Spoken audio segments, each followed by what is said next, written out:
দীর্ঘ ৬ মাস থেকে ডেঙ্গুর বিস্তার প্রতিরোধে টেলিভিশন, রেডিও, প্রিন্ট, অনলাইন সহ নানা মাধ্যমগুলোতে জনস্বার্থে সচেতনতা বার্তা প্রচার বন্ধ আছে বলে জানিয়েছে স্বাস্থ্য অধিদপ্তর। বলছে, রাজনৈতিক পট পরিবর্তন ও বাজেট স্বল্পতার কারণে স্বাস্থ্য মন্ত্রণালয়ের অধীনে এই প্রোগ্রামটি সাময়িকভাবে স্থগিত আছে। তবে আগামী বছরের জানুয়ারিতেই চালু হতে পারে বলে জানিয়েছে স্বাস্থ্য অধিদপ্তর। বিস্তারিত মেহেদী হাসানের প্রতিবেদনে। ডেঙ্গুর বিস্তার রোধে নাগরিকদের সচেতন করতে প্রচারের বিকল্প নেই।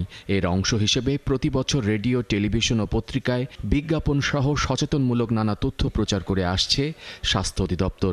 এজন্য আলাদা বরাদ্দ পেয়ে আসছে স্বাস্থ্য অধিদপ্তর। কিন্তু চলতি বছরের গেল জুনের পর থেকে বন্ধ রয়েছে ডেঙ্গু সচেতনতার এসব প্রচার। স্বাস্থ্য অধিদপ্তর বলছে, প্রতি ৫ বছর পর পর স্বাস্থ্য মন্ত্রণালয়ের অধীনে হেলথ পপুলেশন অ্যান্ড নিউট্রিশন প্রোগ্রামের আওতায় অর্থ বরাদ্দ দেয়া হয়, যেখানে ডেঙ্গু নিয়ন্ত্রণে সচেতনতার প্রকল্পও থাকে। এডিস মশা ও ডেঙ্গু প্রতিরোধে লিফলেট বিতরণ, পোস্টার, বিজ্ঞাপন প্রচার, এডিস মশার ঘনত্ব জরিপ সহ নানা বার্তা গণমাধ্যমে প্রচার করা হয়। গেল জুনে শেষ হয় ৫ বছর মেয়াদী সেই প্রকল্প। নতুন মেয়াদের জন্য প্রকল্পটির মেয়াদ আর না বাড়াতেই মুখ থুবড়ে পড়েছে ডেঙ্গু সচেতনতা কার্যক্রম। ডেঙ্গিটা আসলে সম্পূর্ণ বলতে গেলে রাজস্ব খাতে কিছু খরচ আছে, এটা বড় একটা অংশ আমাদের অপারেশন প্ল্যান থেকে আসে। যেমন মসকিউটো সার্ভে, মশক নিধনের সার্ভেগুলো করি আমরা, বা কিছু প্রচারণা আছে, এগুলোর জন্য আমাদেরকে সাধারণত অপারেশন প্ল্যানের অর্থের উপর নির্ভর করতে হয়।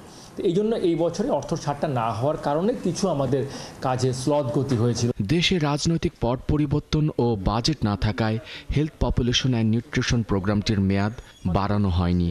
তবে নতুন বছরের শুরুতে এই কার্যক্রম আবারও চালু হবে বলে জানায় স্বাস্থ্য অধিদপ্তর। বিগত সরকার থেকে আমাদের সরকারের ট্রানজিশনটা যেটা হয়েছে, আমরা যে বর্তমানে বিপ্লবী সরকার দায়িত্ব নিয়েছেন, তারা নতুনভাবে চিন্তা করছেন। মানে আগে টাকাগুলো আমরা যেইভাবে প্ল্যান করে যেই পরিকল্পনা অনুযায়ী খরচ করতাম, আমাদের এইবারে খরচগুলো আমরা নতুনভাবে করা যায় কিনা, আরও বাস্তবসম্মতভাবে করা যায় কিনা, সেভাবে চিন্তাভাবনা চলছে। এই বছর ২ ডিসেম্বর পর্যন্ত ডেঙ্গু শনাক্ত হয়েছে মোট ৯৩,০০০ রোগী, আর মৃত্যু হয়েছে ৪৯৭ জনের। মেহেদী হাসান, ৭১, ঢাকা।